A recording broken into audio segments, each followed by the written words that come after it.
It's time for Dart Talk. Brought to you by thedartzone.com. Stay in the zone. Thedartzone.com is an official Cosmo distributor and Windy City Fabricators, America's premier fabricators of orthotics and prosthetics. And Redwood Darts, America's newest tungsten darts. Stand straight and tall and hit them all. Redwood Darts. And now, here are your hosts, Mystery Mark and Steve P.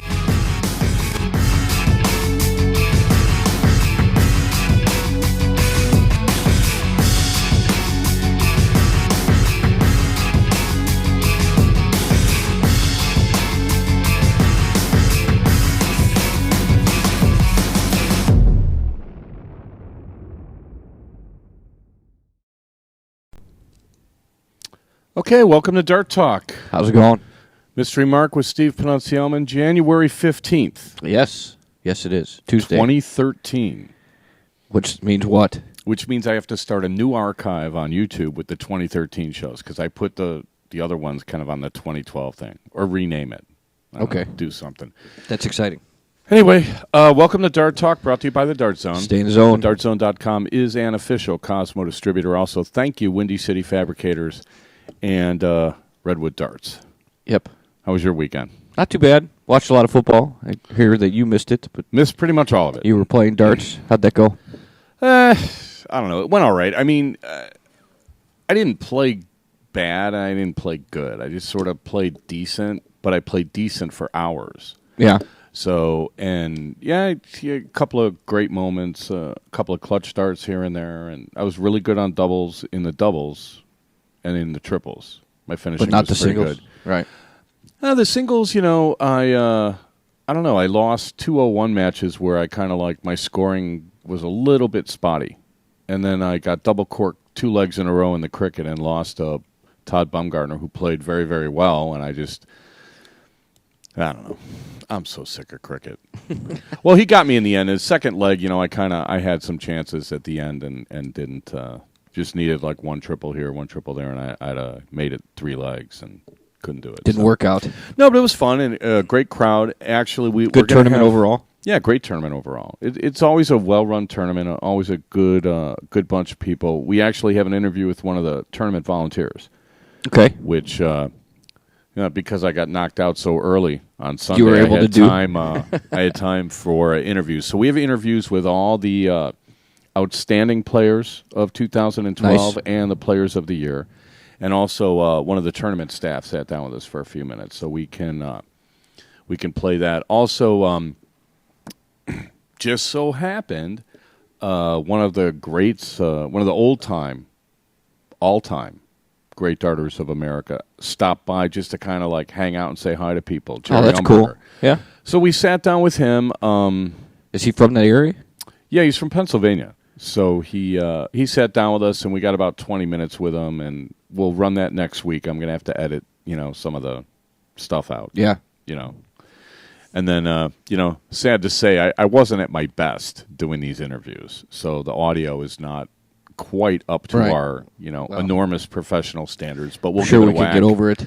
Give it a whack anyway. Let's run the disclaimer real quick so we can disavow ourselves of any Yes. culpability. The views and opinions expressed by guests on Dart Talk do not necessarily reflect the thoughts or opinions of the hosts, our sponsors, any official dart sanctioning organization, and post hoc ergo propter hoc, any and all spelunkers, debunkers, raconteurs, roustabouts, technocrats, hepcats, cat ladies, Lady Gaga, the Four Seasons, the Three Stooges, the Academy of Motion Picture Arts and Sciences, hipsters, kibitzers, hellions, the fickle finger of fate, or Tom Waits. Okay, thanks, Melissa, for that. And so where are we now? What do you want to do first? We've got results from 3 tournaments. We do have a little bit of sad news. Yeah, we do. Why don't you read that? One of the beloved, I believe, Carolina darters passed on. Yeah, Barbara Moten of Gastonia, North Carolina, passed away yesterday morning of cancer. She was a member of the North Carolina Charlotte Ladies City League team for many years and participated and supported dart tournaments over her many years in the game. She is survived by her husband, Maxie Moten, who was always with her, chalking her matches and others. She attended tournaments such as the Ghost on the Coast since its inception and was well known and well loved by all. Barbara was a great ambassador of the game, and she played youth events at tournaments and always encouraged new players. She will be greatly missed by those whose lives she touched. So Barbara Moten, rest in peace. Yeah, that is sad news. Thanks for that, Nancy, and of course, thoughts and prayers to her family. I'm just getting so sick of this. Yeah. You know, it just seems happening like way too often. Every week. Yeah. I was hoping 2013 would be better. Also, we're going to we will announce 2012's luckiest starter Luckiest of starter of the year. Yeah. We came up with a new category. We came up with a new category, and I think you guys will like it. I don't know. We could do results real quick. There was a one of the smaller tournaments, but pretty well-respected tournament in Texas. Okay. The Bluebonnet in Houston, they held over the weekend. You want to run those? Can you read those? Not really. Okay. Why don't you do it? For the Houston Bluebonnet Classic in 2013, mixed doubles 501, runners-up Catherine Long and Donnie Rancheron? Okay. Ramcharan. Oh, that's an M. Right, they lost to Misty Torres and Alex Reyes in the blind draw. Alex Reyes and Blake Thornton were first, followed by a Soldier, Leonard Gates and Eric Wiley in the second chance blind draw. Ryan Wellman and Randy Lawson over David Plunkett and Mike Smith. Ladies doubles cricket, Valerie Beth Goad and Morgan McCormick first place to Karen and Natalie. In the men's doubles cricket, Donnie, we're going to have to get this right, Ramcharan? Donnie Ramcharan Jr. and Alex Reyes over Donnie Ramcharan, I assume that's senior, and Albert Castillo. In the ladies singles cricket, Dana Tackett, runner-up to Morgan McCormick. Men's singles cricket, Alex Reyes, runner-up to Kenny Parker. In the mixed trip 601, Soldier, Christy Davis, and Louise M. Runners-up to Donnie Ramcharan, Albert Castillo, and Kathy Pedroza. In the blind draw cricket, Kenny Parker and Mike Roundtree won that over Scott Powell. Sam Vaccaro, ladies doubles 501, Kathy Pedroza, Misty Torres, first place over Morgan McCormick and Valerie Beth Goad. Men's doubles 501, A's Talamentes and Eddie Moore, second place to Daniel Hawk and Manny Beltier. Where's Manny been? Manny used to live in Chicago. Do you really? Yeah, I got some good Manny stories. Ladies singles 501, Missy Torres runner-up to Kathy Pedroza. Men's singles 501, Dieter Schutz. There's my buddy Dieter. Runner-up to Leonard Gates. So congrats to all the participants. Heard that was a pretty good tournament. Could be Ramcharan. Yeah, could be. I don't know. Anybody from Texas want to give us a pronunciation, and we'll be happy to, like... Of course, we have no culpability. We ran the disclaimer, so we're good. Lakeside, I don't know what to say about Lakeside. Scott Waits won it. Yeah, which he was the betting favorite, right? He was the betting favorite in the 3 seed. We correctly picked the 1 seed falling in the round of 16, so we were looking pretty smart there. Then nothing really good after that. Didn't look too smart with the rest of it. One lucky pick, so to speak. Well, Tony O'Shea lost another final. I heard he played pretty well. What I saw, he was playing pretty solid. And then the Dutch kid, Wesley Harms, top 4 with Bobby George's kid, Richie George. Yeah. And I guess Richie George was the big story of Lakeside. You know, he comes from, like, you know, a famous father who was like, I don't know what to make of Bobby George's game. As far as, like, you know, where he ranks among, like, all the great players. He goes back about as far as the sport goes. Mm-hmm. And he was, I mean, nowadays, if you talk to him, I sat down and talked to him in Stanford last year, and he's more famous for the showmanship and the flamboyance, kind of like Liberace-like kind of stuff. Really? Than for his actual game. But he could play. Yeah. And he, you know, I think he won a world championship or made some finals or something. So, I mean, the guy... You know, had to be respected as a player as well. And I've been hearing now for about 18 months about how his kid just throws 11 darters in his sleep. So I got a chance to watch him closely. And it's one of these things I go back and forth with. I mean, here's a kid that is obviously playing on a lot of adrenaline and a lot of emotion. Yeah. Which you don't really see that much over here. In America, you know, the players are pretty quiet. They're, you know, on the steel side, excuse me, they're pretty quiet. You don't want to annoy anybody on the next board or anything like that. And we've talked about how I always felt like the soft tippers are a little more demonstrative. They're a little more vocal, and I go back and forth on whether or not it would be better if people were more demonstrative and were louder and did a lot of fist pumps and on camera, it plays well. Yeah. On camera, even the PDC, every leg that somebody hits something, they kind of turn toward the camera and do like a ooh-ah or something. Right, but or, in a room pump full a of fist darters or something. I don't know if it's the same. And what I've seen on the floor play in the PDC is it's nothing like the that. what? The floor play. Okay. The floor Didn't know play if I refers misunderstood to you there. no. That refers to when everybody's playing on a board, kind of down the row, Right. which is a normal kind of thing. Yeah. And the only time you hear anything is like when a guy takes out like a 170 to win the 11th leg, or guy hits a big shot to And I have no problem with people displaying honest emotion. Some people that are doing it for gamesmanship end up kind of coming off like jackwagons a little bit, and from a sportsmanship standpoint, I think you should kind of frown on that. I mean, we're at the point now where we can actually, with the new North American Championship Tour that's starting in a month or 6 weeks, whatever it is, we can set our own standards now. Right. We can do things our way, which is going to be, what is it? Spoiler alert.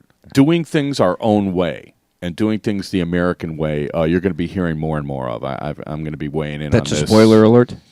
Well, because I'm still irritated with the jackwagon BDO, and I'm not going to, start Get all into that it. stuff. Well, I was screaming at somebody, and he's like, what are you screaming for? And I'm like, because I'm irritated. What, Of course. what do Why you else? think I'm screaming? And the guy's 3 feet away from me, and he's like, will you stop screaming? And I'm like, well, this isn't screaming. This is just me, talking loud. If you want to hear screaming, I mean, cover your ears. So then you went off even more? Yeah, well, I mean, I assume that he had listened to every single word that we'd ever spoken on the show.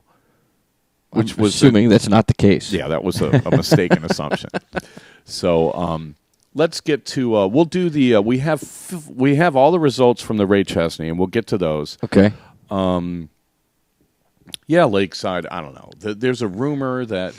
You watched most of it, though. You didn't really get a chance to watch the finals. Well, it was hard for because I was playing. Yeah. So it was hard for me to watch the semis and the finals, and I looked through the reports, and luckily, they have a box score you can read, and it looked like kind I of give you a missed, little information. Yeah, it looked like I missed a pretty good match. They're reporting that they had way higher ratings than last year. I don't know what to attribute that to, except maybe people could start finding ESPN. It's probably easier to access or something. Yeah. Well, And, ESPN 3 was ratings. newer last year. I don't know. Yeah, so they're more probably a little people are more learning about it. established, and it'll be interesting if that's true, whether ESPN is more amenable to actually showing American darts, or at least putting together highlight packages from Lakeside and showing them here. It'll be interesting to see what those knuckleheads do, because they're in a jackwagon league all of their own, as far as I'm concerned. ESPN is on my list until I see something good. They owe us, to my mind. Do you see Brett Musburger took a shot at him? At ESPN? Yeah. Well, he doesn't work for him. So it was kind of funny. Well, I don't like his brother, Todd, the agent, Phil Jackson's agent and all that. Oh, I don't even know about his brother. Oh, really? Yeah. Well, offline I'll tell you all about Todd Musburger. I will take one real quick break, and we'll be right back. You're listening to Dart Talk with Steve and Mark, and we'll be right back.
Okay, and we are back for the second quarter, brought to you by the Dart Zone. Stay in the zone. TheDartZone.com is an official Cosmo distributor.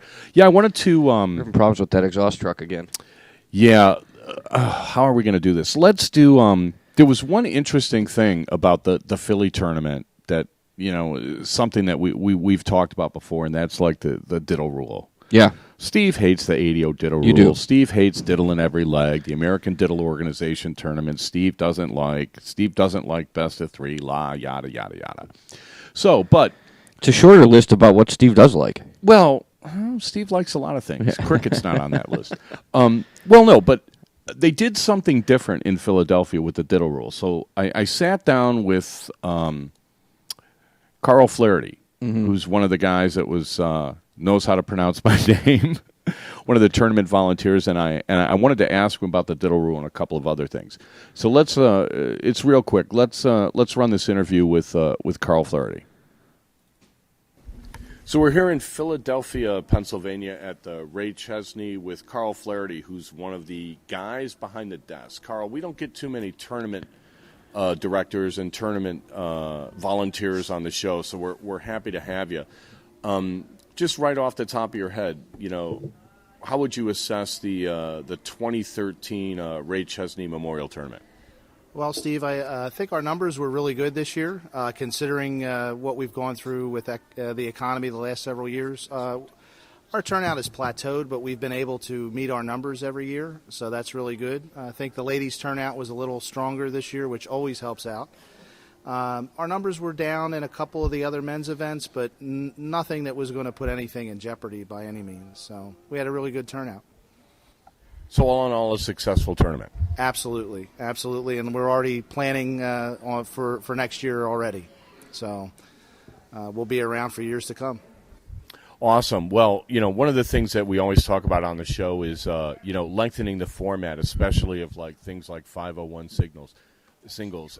Have you guys ever thought about extending the format of the Friday night 501 Pro Shoot?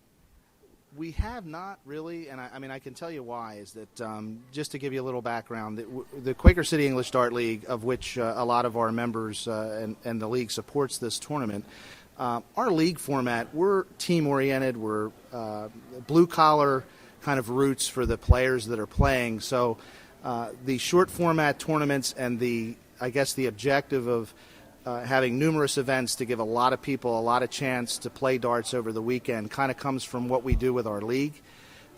There's been a lot of talk lately in a lot of areas about lengthening formats. We are trying to do that in other areas that we do for our league. We have the ASL is our advanced singles league that is part of our dart league, and we're very much in touch with Sharon Butler and Larry Butler in terms of what she's trying to do, as well as the other longer formats. So we are getting the events in Philly, but I don't know if we're going to see that at our tournament. Hey, one of the innovations that I noticed this year was you instituted kind of an unusual diddle rule that I haven't seen in any other tournament. Let me describe it for the listeners. Basically, the rule was any dart that is in the bullseye is immediately pulled, which is kind of a hybrid between the normal ADO diddle rule and the PDC diddle rule, which is pull everything. How did you guys come up with this, and what was the reasoning behind it? Well, I can tell you that I think what we were trying to do here was do the right thing, and it might have bit us a little bit. There was some talk that the ADO rule required the bull, if it was inner or outer bull, to be pulled. And kind of we wound up with a hybrid, like you mentioned, I think, between the PDC rule, which anything outside of the bull is if the darts were never even thrown and you're required to hit a bull before you even start. And we kind of came up with you pull every bull so that there's not an option. If it's in the bull, inner or outer, you have to pull it. If it's outside of the bull, we still followed the closest to the cork rule. There was talk of that there was a change to the ADO format. People were looking at the booklet. People then argued that the ADO rules booklet hasn't been updated recently and that there might have been a change that they were talking about instituting at the beginning of the year. And we might have reacted a little too quickly, but once we announced it, we tried to stick with it for the rest of the weekend. Yeah, that's always been my understanding of the ADO sanctioning, is that tournaments can determine their own diddle rules. I think that came out a couple of years ago because there's so many, and to be honest, a lot of people don't understand the ADO Ditto rule. It's a little esoteric. Yeah, it is, and we were trying to clear it up, but sometimes, as you know, when you try and clear things up, you can muddy it even more. But I'm sure we're going to sit down and figure it out for the next time for sure. Thanks for visiting with us, and we wish you all the best, and hopefully we can make it out next year because we had a good time this tournament. I'm glad. Thanks for the opportunity to talk to you, Steve. Always listen to the show. Stay in the zone, right? Right. And thanks again, and we look forward to having everybody back next year. We have a great time. We have fun doing it. Okay, thanks, Carl. Hi, that was Carl Flaherty, the Mr. Microphone of the Ray Chesney this weekend. Yeah. Great guy. Yeah, nice guy. You could tell he listens to the show, huh? Right. This is pretty funny. Were you a fan of the diddle change? I didn't mind it. I thought it made sense. I thought it was it's a good balance because when you obviously not everyone's a professional at a tournament like this. They had a couple hundred people playing the singles on Saturday, and if you're going to pull everything like with the PDC rule, then you need a bullseye to win the diddle. So I mean, it could take a while. Yeah. If everybody's missing the bulls and stuff like that. The thing that I found very odd was I cannot remember playing where I had so many diddles just to go see who was going to go first in one leg. I mean, it was 5 diddles for this one, 6 diddles for this one. And the one thing that I found weird was because when you diddle, and you go second, you go first the next time. Correct. Right? Right. And you only have 3 darts. So the way it worked out was you were going to, if you didn't go get the darts early, you were going to throw a diddle and then have to go get your darts, go back to the line, and then diddle again. So I was like, okay. So I started getting the darts earlier on Sunday, right? Yeah. Like if you're going to diddle first, you're going to diddle, I'm going to diddle twice, then you're going to diddle twice, and you're out of bullets. Yeah. Right? Right. Now it's my turn, and I've got 1 dart in my hand, right? So rather than throw that dart and go get them, I would go get them first. And then, so you're holding all your darts? Yeah, so it was fine. I mean, I thought it was no problem at all. I think some people were just sort of like, what's going on here? They're Something not used new. to it. So People don't like change? I don't know if it's that people don't like it. It's just sort of like, you're playing a match, and if you didn't hear the announcement that there was a new diddle rule, and then the guy's like, well, no, that's got to get pulled, you're going to be like, what are you talking about? When? Yeah. Right? So, I mean, there may have been some consternation about stuff like that. But all in all, I thought it was fine. And if they do it that way, next year, everybody will be ready for it. I hope they do it again because I think it's an improvement over, the ADO diddle rule. And sorry also about the audio on these interviews is not going to be perfect. Just fair warning to everybody. But we'll try to shuffle things around here and make it easy. You guys in the chat room, if it's still too dim on the next one, somebody post something and I'll try to fix it. Anyway, while we're talking about Ray Chesney, we do have results from everything. You want to run down the Ray Chesney results? I can do that. Okay.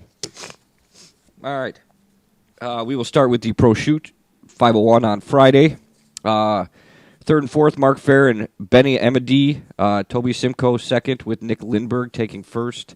Blind draw 501. Kevin Wilson, Tom Jones, Kerry Howe, and Levi Remick for third and fourth. Scott Frazier, Brian Sweeney take second with Toby Simcoe and Gary Yorman winning that. Men's doubles 501.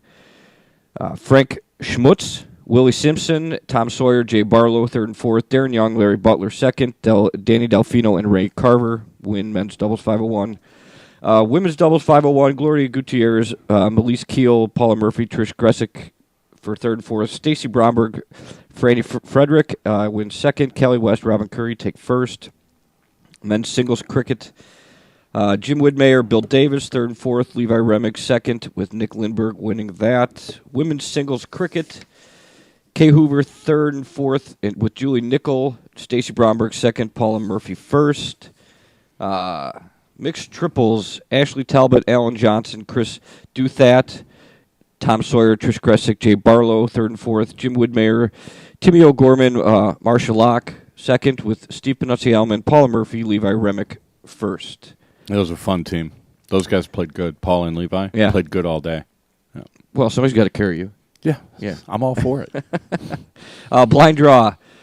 Third and fourth, Brian Leicester, Mike Dillon with Kevin Zippo and Steve McLuhan. Joe Novak and Matthew Thompson second. Stan Savitsky, Nick Lindberg win the blind draw. Men's doubles cricket, Levi Remick, Steve Penucci-Elman, Kyle Owen, and Chris Linkus for third and fourth. Danny Delfino, Ray Carver second. Larry Butler and Darren Young first. Women's doubles cricket, Betty Cunningham, Susan Kovac, Andrea Taylor, Nicole Watson, third and fourth. Trish Gressick and Paula Murphy second, with Stacy Bromberg and Franny Frederick winning women's doubles cricket. Men's singles 501. Jim Widmeyer, Larry Butler, third and fourth. Ray Carver second, Darren Young first. And the last one, your women's singles 501. Robin Curry, Andrea Taylor, third and fourth, with Kay Hoover second and Stacy Bromberg winning that one. Awesome. Okay, so that's the results from the first big tournament of the year, the Ray Chesney Memorial 2013. So let's take our second break. This one will be quick. We'll be right back. You're listening to Dart Talk.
Okay, moving right along, back for the second half, brought to you by the Dart Zone. Stay in the zone. TheDartZone.com is an official Cosmo distributor. Also, thank you, Windy City Fabricators. I like the new music you got going for that. Where did you come across that? Yeah, I'm pretty sure I can't say that one, but it wasn't working right today either. It was, I tried to, harvest my wheat before the show. That didn't work, so I didn't know what was going on with that. Let's move on after that one. Yeah, let's move on. Yeah, somebody in the chat room's asking about the MVP results. Actually, they sent us last year's MVP results. So I don't know who won the women's MVP. And to be honest with you, I'm Do you want me to tell you? No. Well, okay. We could make an exception this once. Here's the deal, though. The MVP, the way they calculate it, where they're factoring in mixed events, I think is grossly unfair. Because there are people, and also with this tournament, they're not counting like the pro shoot on Friday. Okay. Which is like... Which they should. How do you not count the event that pays the most money? Yeah. And has, as much prestige as anything else? Why is that not factored into the MVP? And all these tournaments do this with the MVPs, where it's like if you're fortunate enough, and we'll get to the luckiest darter at 2012, but if you're fortunate enough to play with somebody like, Stacy Bromberg or Marilyn Pop or Robin Curry or Callie West or any of the top women, your chances of winning the MVP are infinitely greater than, somebody who's playing with, his girlfriend or a local woman or somebody that in his league and does just as well, but, doesn't do good in the mixed events. Right. Right? All other things being equal, if that's how you're going to decide the MVP, what is that? So I'm totally against this MVP stuff, although we'll make an exception this time. Who won the women's MVP? Stacy Bromberg. So Stacy Bromberg, congratulations, Queen Stacy, and was it Larry? It was Larry. And Larry Butler. Congrats to them for the MVP, and that's the last time you'll hear us in 2013 mention an MVP, so everybody can already stop asking. All All right. right. We promised for Yes. weeks now we would name our award winners. Are we going to... Well, we'll save We're the finally luckiest gonna starter of 2012 for last. But We're finally going to come up we true with do. our promise. I did. I sat down with every single one of them. So we have Okay. interviews with all of our award winners, which is the reason that we waited. All right. because- So you want to go with most outstanding player most outstanding of 2012. player, most outstanding woman player Yeah. of 2012 is just such a fine lady and such a fine ambassador for darts. And she was the one I really wanted to make sure that we got on the show. But she's not like a computer person. She doesn't have Skype or anything. So I had to get to a tournament where she was at. with her in person, right? Yeah. So, congrats to Marilyn Pop, our Dart Talk 2012 Outstanding Woman Player of the Year, and let's listen to Marilyn talk about it. We're in Philadelphia, Pennsylvania, with Marilyn Pop, the most outstanding player among the women in 2012. How are you, Marilyn? I'm great, thank you. I just assume you've been playing darts for, 20, 30 years? Yeah, sort of like 30 probably. Okay, so close to 30 years, and this is the greatest honor you've ever achieved as a dart player. One of them, yes, one of them. Yeah, I've been very lucky. I've been cricket champ for 6 times and second in the Masters one year, and a lot of World Cups. It's been a lot of fun. It's been a great time for me. Well, now, last year was a particularly good year for you, I'm thinking. Did you win the Women's World Cup was it in Belize? And that was the America's Cup, and I did. That was my second straight win in the ladies' singles. I won it 2 years before that, and I beat my own teammate, actually Brenda, in the finals. And so that was 2 straight for me in Belize. That was a nice win. I enjoyed that. That was great. Well, aside from the America's Cup last year, what stays in your mind? What sticks in your mind is like your most satisfying victory of 2012? 2012. Wow. Probably the Belize trip. I always like to make the national team. That's a great win for me to stay up there. But it's tough. It's at least 20 some odd tournaments a year, which is kind of getting to me at this point in time. So I'm kind of going to gear down in 13, going to only places a little close to home. And it's just it takes a lot out of you. 20, 22 tournaments a year takes a lot out of you. And I'm playing girls that are half my age. So I'd like to kind of leave it to them now and just kind of like scoot out and just be with friends and hang out. There's 2 things my grandmother told me never to ask a woman, and one was her weight and one was her age. So we'll skip that. Okay. But I talked to Jerry Umberger yesterday, and he was saying that he wants to come back and be the oldest person to win a major singles championship. I believe right now he's at the age of 71. Wow. Now, at 27, it sounds to me like you're contemplating not retirement maybe, but just scaling things down. Yeah, Is that true? Down a little bit, yeah, because I'm a couple of years younger than him. I am, which is I'm collecting Social Security at this point in time. So it gets tough because by Sunday morning, if you're in any kind of finals, and I usually get pretty good partners. By Sunday morning, I'm saying to myself, what am I doing here on Sunday morning? I just want to be home. It gets to that point. And when you get to that point, you have to kind of start gearing down, I think. Yeah, you get tired. Well, on this show, we've been, clamoring for, longer format singles and less events at especially these kind of ADO stops like the Ray Chesney this weekend. Would something, if they made a change like that, would that kind of entice you to maybe, travel a little more often? Yeah, I would actually. I went to that Atlantic City one, which was a real nice tournament. That was the ladies singles and mixed doubles and ladies doubles. That was really fun. I enjoy that. I like the round robin. I enjoy that. I usually do very good. The more I play, the better I get. Usually, if you can get me, you got to get me in the first round. When I'm not really warmed up yet. But if I keep going, I'm one to contend with. You go back way further than I do. I'm curious what your opinion is on the state of women's darts in America as opposed to how it was maybe 10 or 20 years ago. Well, the prize money hasn't improved any.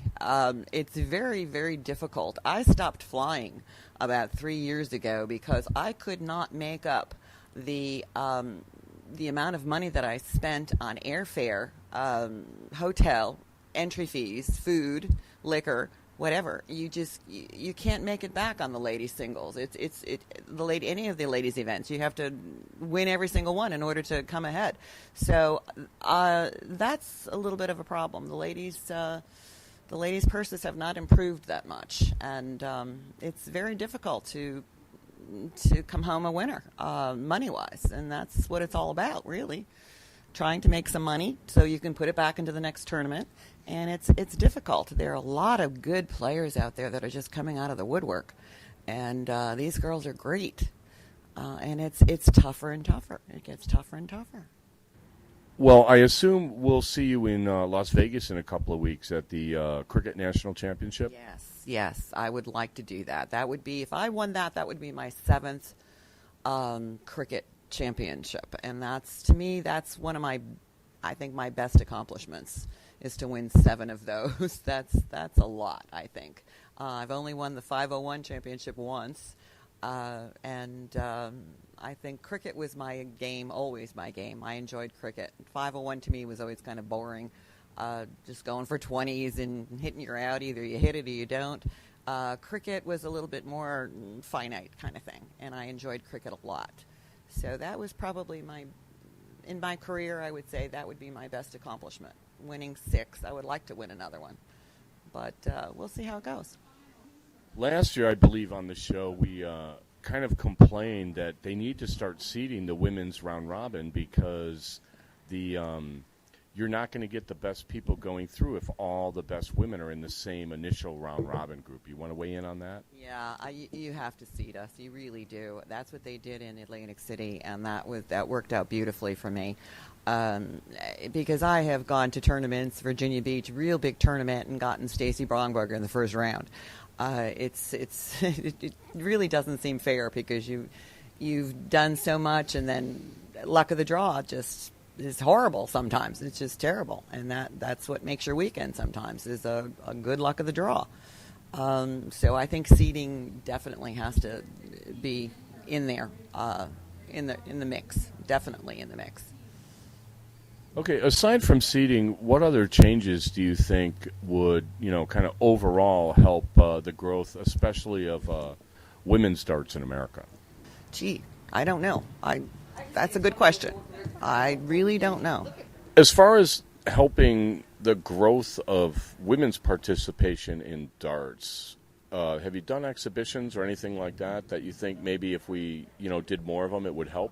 Yeah, I've done a lot of exhibitions years ago for Make-A-Wish. Did a lot for that, and did a lot of exhibitions for women to try to get more women into the sport. Because many times your boyfriend or your husband isn't going to tell you certain things that are important. And I have told women certain things about what they were doing wrong, and they'd say, gee, my husband never told me that, or my boyfriend never told me that. So it really kind of gives them a good respect as what they should be doing, because they're not listening to their husband. They're not being criticized by their husband or their boyfriend. And it's worked out very well. A lot of exhibitions for me have worked out well. I actually did an exhibition for my daughter is a physical education teacher, and she had me come to her school and show them how to subtract, and these kids did not know how to subtract. High school kids do not know how to subtract, and I really opened up their eyes as to what we do and how it's done. And they were very interested in it. So I've done that several times. But my exhibitions have worked out really well. I was very happy with them all. Well, thank you, Marilyn Pop, Dart Talk's most outstanding player for 2012. And hopefully we can talk to you sometime in the near future. Oh, absolutely. Anytime. Thank you very much. Okay, and that was... well, good for her. She's great, isn't Yeah. she? What a well-spoken woman and... Very knowledgeable and extremely nice. Yeah. I mean, I've been on the circuit for I don't know how many years. Never heard a bad word about Marilyn ever from anyone, which is pretty rare. We ripped sat on the men a little bit there at the end of that. Well, I found that hilarious. I'll tell you a quick little story. When I was a caddy, like I learned all sorts of stuff when I was a caddy, but I wasn't, like much of a golfer when I was like 10 years old, right? But I used to caddy for this one woman who was horrible. And when you're a caddy, you get tired of just like dragging the bag left, right, left, right, left, right. So finally I'm like, look, just set your wrists and then bring the club back. So I had her do this like really exaggerated forward press. And she, on the back nine, she shot 15 shots better than she ever had. Because, I mean, she was like kind of a small woman with like no muscles. It's like, geez, So this is Tuesday. This is like Ladies' Day. Right. Okay. So on Sunday they do the husband wife Saturday afternoon or Sunday afternoon thing, and she requests me as her caddy. And apparently I didn't know this, but the husbands have to spot their wives like I don't know how many shots a hole, right? And I don't know what they were playing for, but after 4 holes, the guy wouldn't even look at me, and you kind of knew it was the guy that signed your ticket. Yeah. It was like the worst tip I got in like 4 years of caddying, and the guy told me, he's like, "You're never caddying for her again on a Sunday." And I'm like, "But she shot so good." He's like, "Yeah, I know." That was the problem. Get out so, of here. I don't know if some guys are like trying to make sure that their girls can't beat them, or Right. I don't know if there's anything like that going on. I did have like 3 different people come up to me over the weekend saying, well, you should never play with your significant other. And I'm hearing this like, over and over. And I understand, the kind of darts is a mental game, and I could see how some people might get, distracted, a little out of whack yeah. and stuff like that. But Marilyn's point is like it's so hard for the women to make expenses. Yeah. That, for the women, I mean, they'd rather play with Larry Butler or Darren Young than their husband because they can win, make their hotel bill if they play with those guys, right? That kind of thing. So I don't know. I thought that was interesting. But her doing the exhibitions and stuff, I was talking to somebody over the weekend, and I'm like, look down the line here. Look at all these great players that are here. If every single player here once a month went to a local grammar school, like, say, 3rd grade, and brought like a portable board and a set of darts and introduced everybody to darts as a way of learning simple arithmetic, right? If that's 12, you're going to do 12 schools a year. If 50 darters do that, you're getting a couple of thousand students or classrooms. And, if you went, maybe do 3 classes or something. Think of how many people you'd introduce to the sport of darts at a young age. Thousands. Oh, yeah, I agree. Right? And plus, they go talk to their parents, and, the principal hears about it and whatever. Maybe they invite you back or, whatever. I always thought it was a great way of, promoting the sport as being like something completely other than, a bar sport, but a way for kids where they could learn their arithmetic and do something fun, like hooked on phonics or something. She said that the high schoolers don't know how to subtract. Well, if she goes to some of the dart leagues that I've been in, I wasn't going to go there. 30-plus-year-olds that don't know how to subtract. I just, people, there's so much technology now. Like, Yeah. I love going into McDonald's, and if the, bill is like $6.17, giving them like an extra 8 cents or something, and then just watching them melt. Yeah. It's the wheel starts spinning. Yeah, and it's, that's one of the things about American darters that are introduced to soft tip, where the machines do all the simple arithmetic for you. Or the automatic chalkboards, Yeah. I mean, it's just sort of like, they're part of the skill, especially of playing 01, is learning your numbers and being able to subtract every dart. At a quick pace, right. Yeah, well, if you do it slow, it messes up your rhythm. Exactly, so, yeah. And then, a lot of it's memorization, too. I mean, everybody knows that, trip 17's a 51 at some point. Yeah. Right? So, anyway, let's, I don't know. Should we take a break? Well, why don't we do the men's? You want to do the men's? Do the men's? Okay. our men, and again, let's reiterate what most outstanding player is, because among the men's, it was like a very, very difficult call. So what we're trying to do here is identify, the players that, it's not just about how well you play. I mean, obviously, Marilyn won the America's Cup and, won a lot of titles. I think she won 8 or 9 singles titles last year and stuff like that. And Tom did, or our next winner, who we haven't announced yet. Spoiler alert. Hello. Yeah.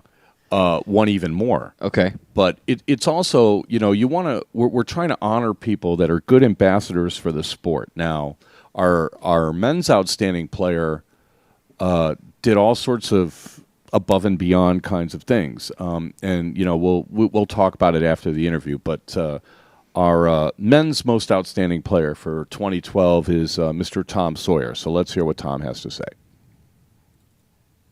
We're in Philadelphia, Pennsylvania with Dart Talk's 2012 most outstanding player, Tom Sawyer. How are you today, Tom? You're looking a little rough there.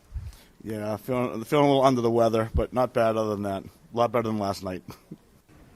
So, Tom, obviously, being Dart Talk's most outstanding player for 2012 is the greatest honor a darter can achieve. But aside from that, when you look back on 2012, what do you consider to be your greatest accomplishment? It's kind of a toss-up. I had a couple of really good events. Definitely, it's tight between winning the America's Cup with the U.S. team down in Belize this year and finishing just one leg short of qualifying for the Lakeside Championships when I was in England after probably my best day of darts ever. Slightly disappointed about that one, but I'll take it. Go back next year and try it again. Well, rumor has it that the BDO is going to open up a spot for an American in 2013. Have you heard anything about that? I have. There's a lot of talk about that. They're just, with the BDO and the PDC fighting so much, it's going to make it really difficult for them to figure out how they're going to do it. Because the BDO doesn't want any of the PDC players being allowed to play in the events. So I don't know how they're going to eliminate players from an event. Well, because the BDO was named Dart Talk's Jackwagon of the Year, we've come down on the side that we're starting to believe, because of the 180-day rule that the BDO's instituted, that the ADO should completely divorce itself from any association with the BDO and the WDF. What do you think about something like that?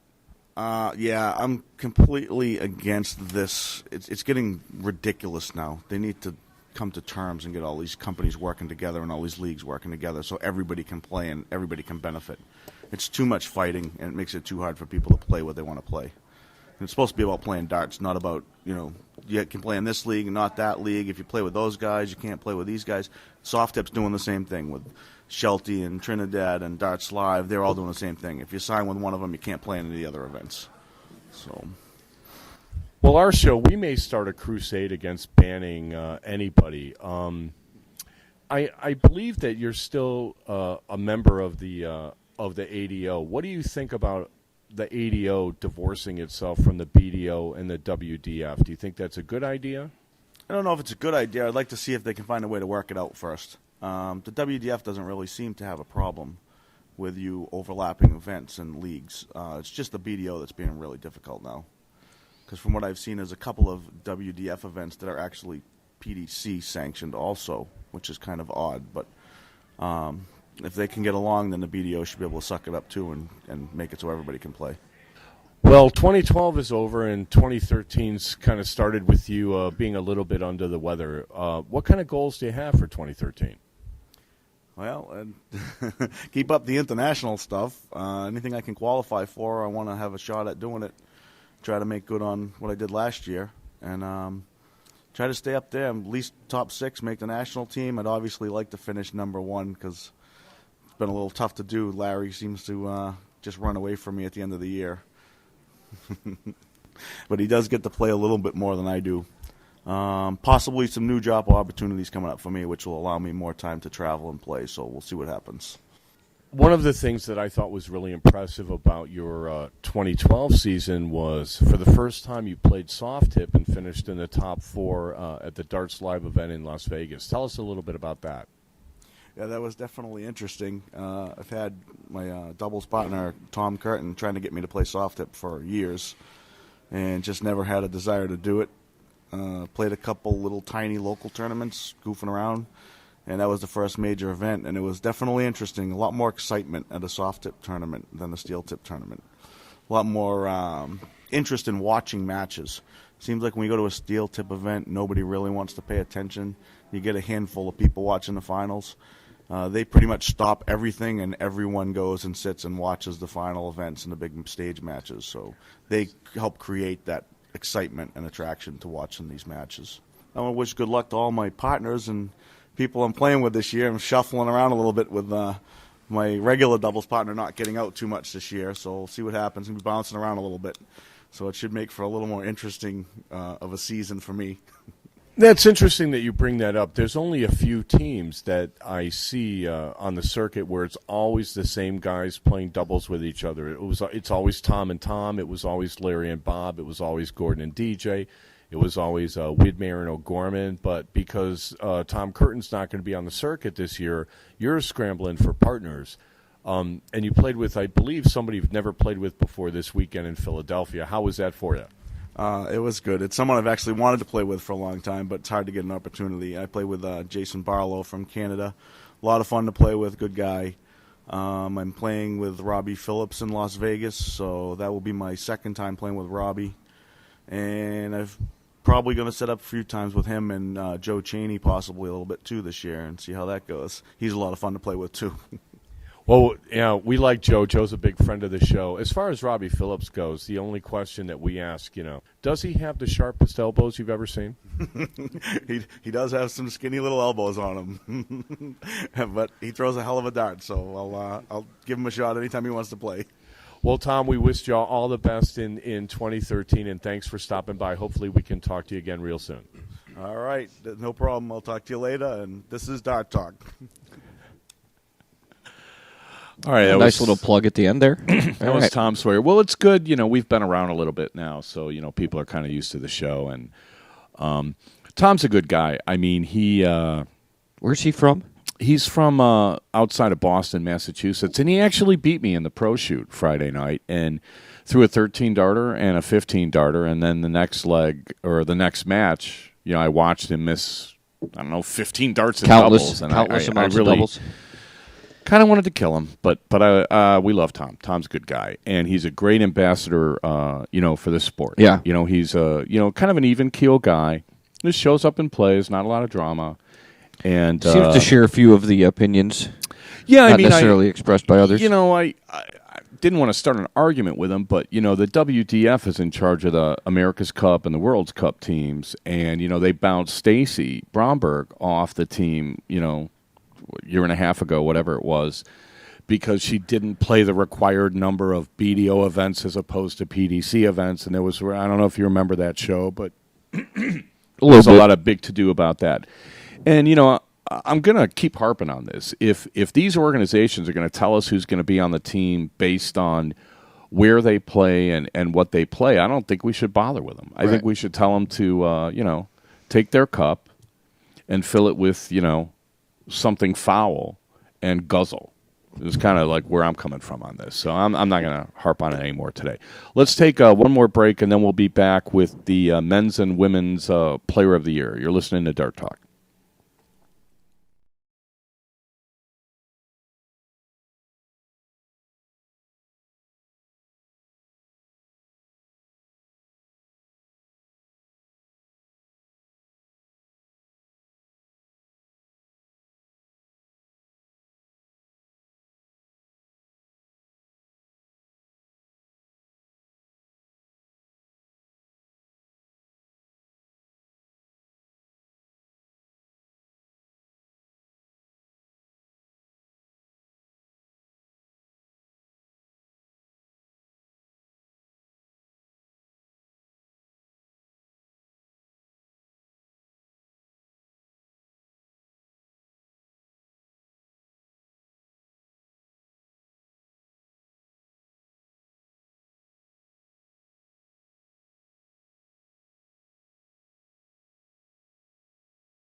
Okay, and we're back for the fourth quarter, brought to you by the Dart Zone. Stay in the zone. TheDartZone.com is an official Cosmo distributor. So we've got three more awards. We've got yes. The Players of the Year. We promised we would do them, and the Luckiest Starter. We will get through them. Okay, so let's, without delay. The Men's Player of the Year, again, this was a tough call, and there were three guys that were kind of heads and shoulders above everybody else, and we could only pick two. Right, and Tom Sawyer, because he had done so well in soft tip, making top 4 at the Darts Live event in Vegas, and did so well in England, coming a leg away from qualifying for Lakeside, and then done so well in America, plus all the other stuff he does, as far as being an ambassador, I felt he was deserving. Right. If I'm not saying he was more deserving than anybody else, but he definitely was deserving, as is our Player of the Year. Darren Young represented America in the PDC World Championship, which is the be-all and end-all. Also, represented the United States in Hong Kong, and I can't imagine what that would have been like. Although, if you listen to him, he pretty blasé about it. Hey, no big deal. Fly from Hong Kong to England and then America and play darts in between. It's just like no big deal. I have no way of. I have no gauge for that. So let's listen to Dart Talk's 2012 Player of the Year for the men, Darren Young. This is Ethan Belgic with Dart Talk, here interviewing the 2012 Dart Talk Player of the Year, Darren Young. Just wanted to know, how does that make you feel about being Dart Talk's 2012 Player of the Year?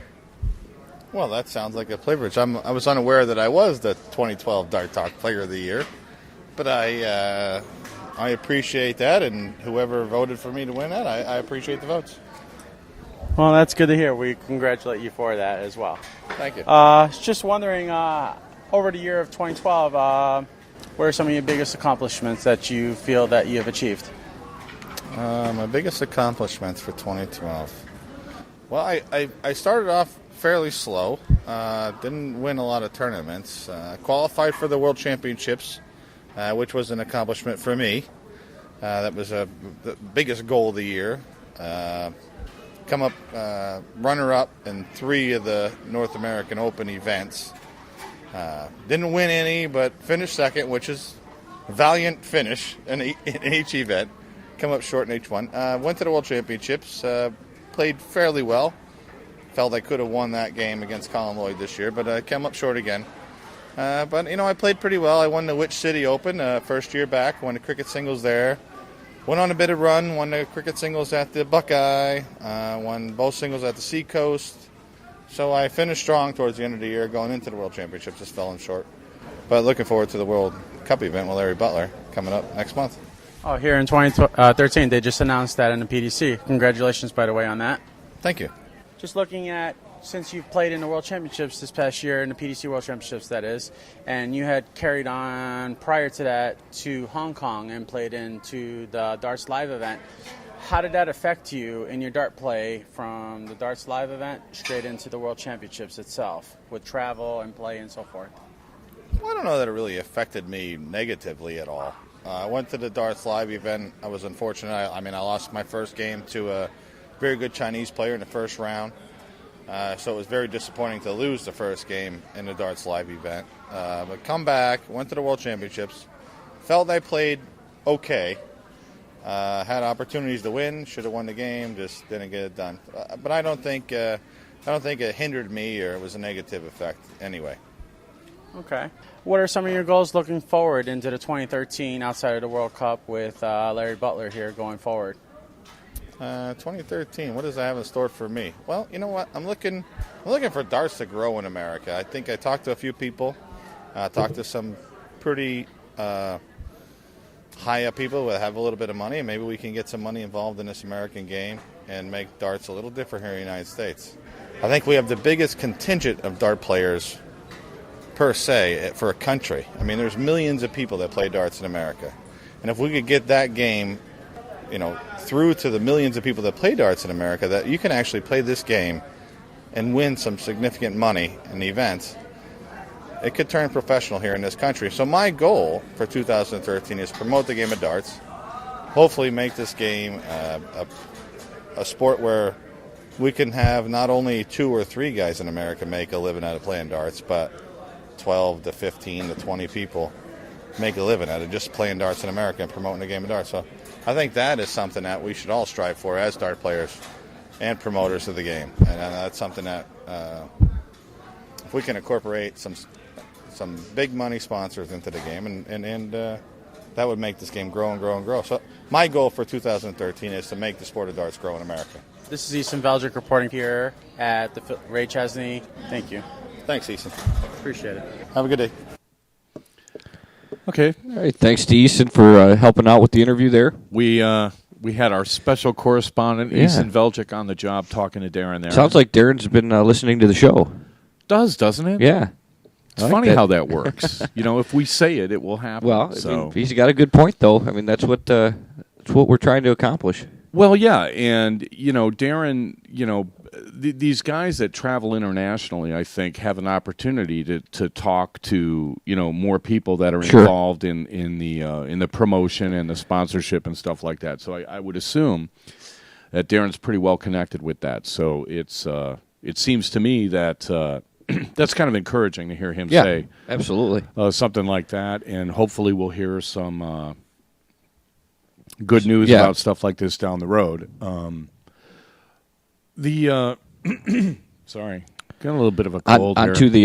Onto the women's player of the year. Yeah, I mean, she's one of my favorites. She's just so shy, but Paula Murphy, Dart Talk's 2012 Player of the Year on the women's side, won everywhere and won everything. I mean, she won the women's long format singles at the NWDS in Dayton. She won soft tip events at the Bull Shooter in Chicago. She won steel tip events all over the country, and is probably one of the nicest people I've ever met. Not just in darts, just in my entire life. So I've always been a big fan of Paula's.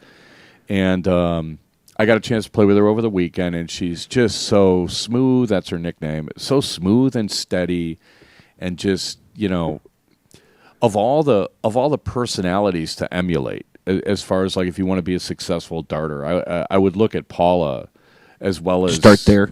Well, yeah, and a lot like Tom too. They never seem to get bent out of shape. They're win or lose. They're always gracious, and just a super lady. So she doesn't like talking on the microphone and stuff. So I had to kind of like twist her arm to get her on the show. Okay. But let's we got a few minutes with Paula Murphy. We sat down with her after the singles on Sunday. So let's listen to Paula.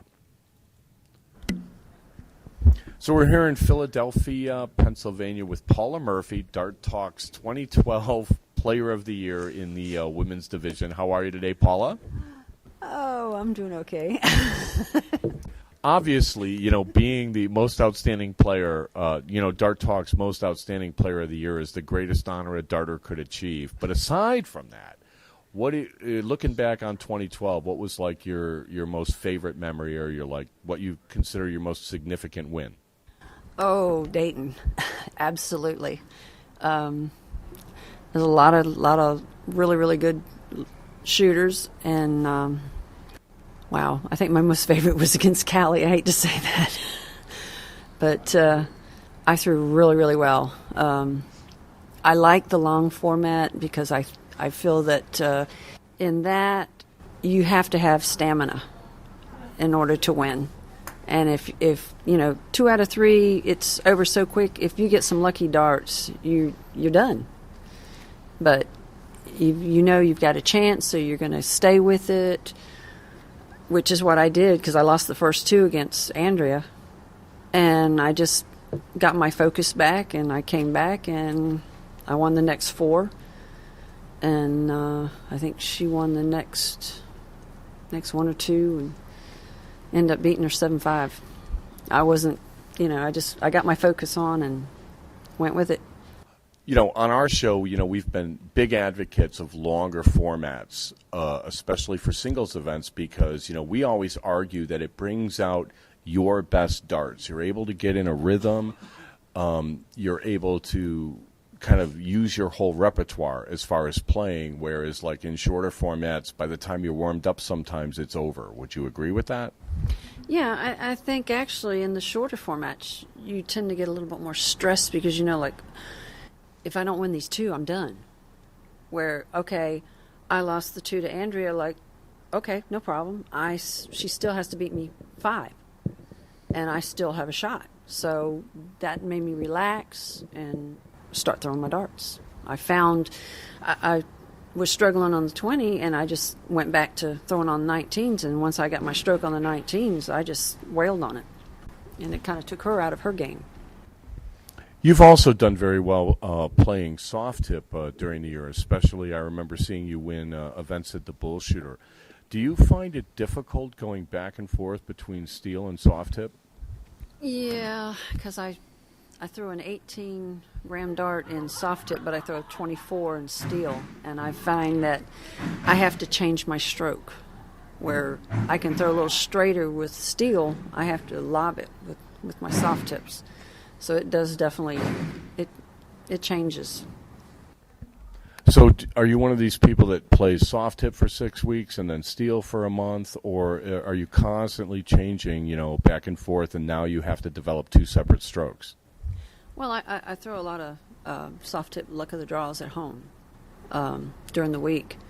And we have Steel League on Tuesday nights. And in between, I try, when I'm not throwing a luck of the draw or league, I try to work on numbers that are bothering me or outs that are bothering me, and just trying to do it where it'll just come to me without having to think about it.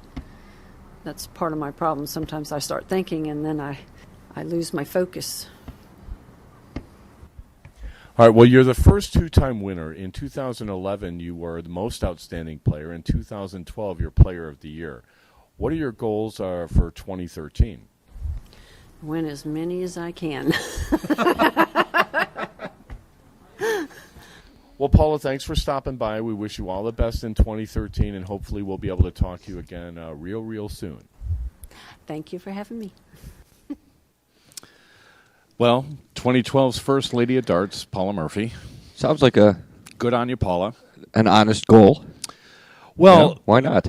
that's what I like about Paula. She's so down to earth, and it, I maybe it's a silly question, but yeah, win as many as you can. I kind of like that. I mean, asking people what their goals are, like Darren's pretty structured, right? Darren's ultimate goal was to, get back on the PDC stage and play in the World Championship, which he accomplished. Paula just is basically, I want to win every week. Right. And let them all kind of stack up and stuff like that. The Dayton tournament, it was kind of fun watching her play, and that match that she had against Callie was pretty high caliber. That was like, I believe, in the women's semi.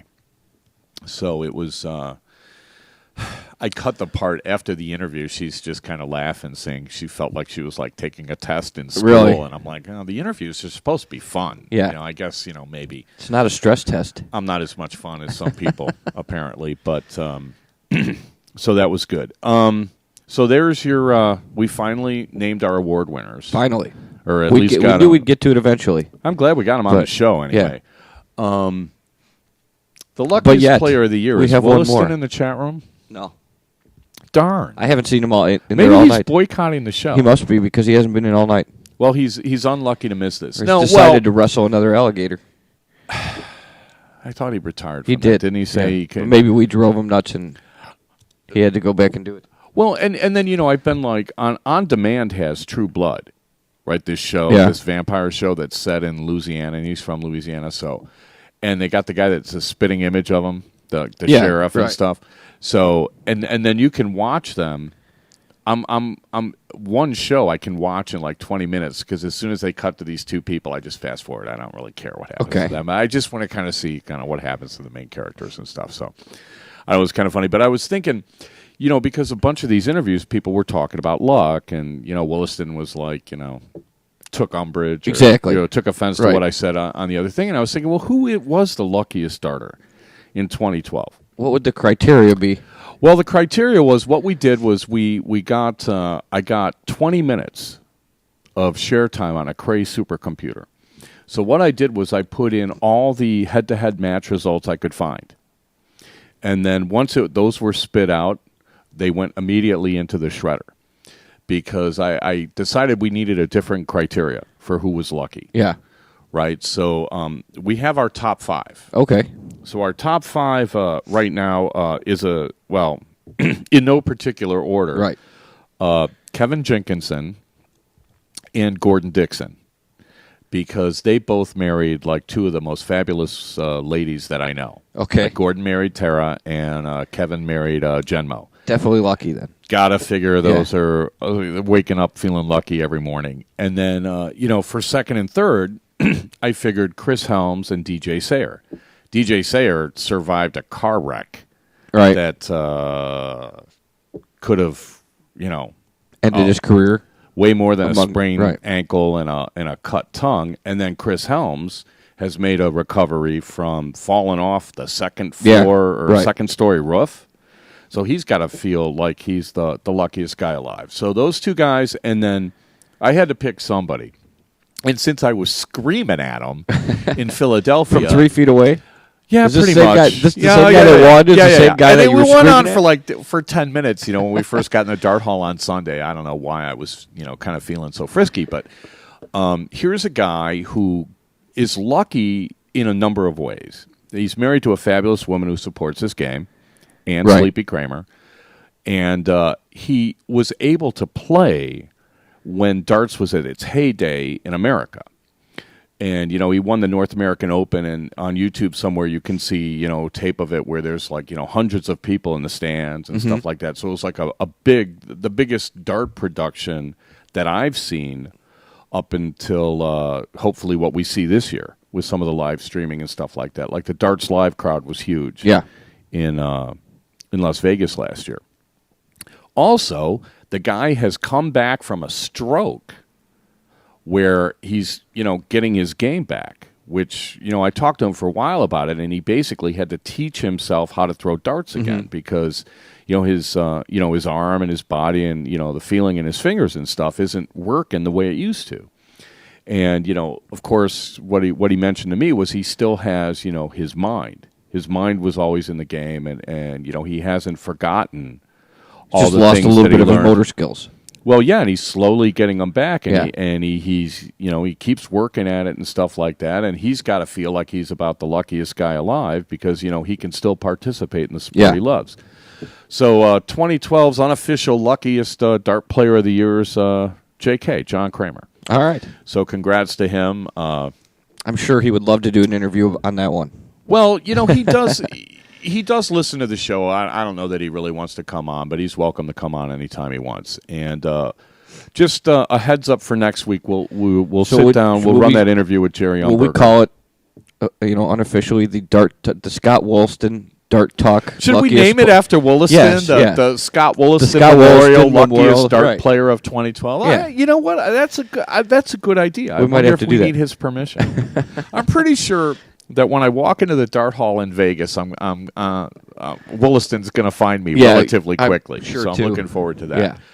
Yeah. Just a reminder, we're brought to you by the Dart Zone. Stay in the zone. TheDartZone.com is an official Cosmo distributor. Also, great thanks to Windy City Fabricators and Redwood Darts. You can follow us on Twitter at Dart Talk, and just be forewarned, we're going to start tweeting some more. We're picking up more followers and stuff, so if you follow us on Twitter, you will hear things and read things that you will not read anywhere else. We're going to start using Twitter more and more. You can always email us with questions and comments and suggestions. We got a couple of really good ones in Philly over the weekend. Our email address is darttalk@gmail.com. You can always get a hold of us there. You can find us on Facebook at Dart Talk. Our show archive, our video archive is on YouTube. Mm-hmm. So just search Dart Talk US on YouTube, and you'll see the archive. If you subscribe, as soon as we put one up, it'll send you a little email so you know. I thought you just had to do Dart Talk on YouTube. Yeah, that'll work too. But Dart Talk US is our channel. Oh, okay. If you do Dart Talk, it'll give you like a list of episodes. Yeah. But if you go Dart Talk US, you'll get our channel page that has a list of all the shows in the archive. So that should work pretty well.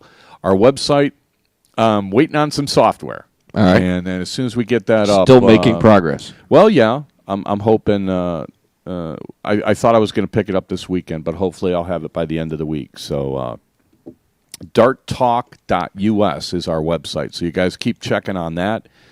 And you can find all the audio that of every show we've ever done is up on iTunes. So you could find us there. Just go to the iStore under podcasts and look for Dart Talk. They're all free. Download them, listen to them, and memorize them. And there is no test after. Right. Although we may start that. Got anything else? You got anything coming up? Not this weekend. Well, I was thinking of going. There's a tournament in New York, New Jersey that everybody was telling me was like a really great time, but I don't know. I don't think I'm going to be able to make that one. That's this weekend. That's this weekend. And then the weekend after next is the U.S. Cricket Nationals and the Las Vegas Open. Which you're looking forward to. Looking forward to it. I don't know where my game's at.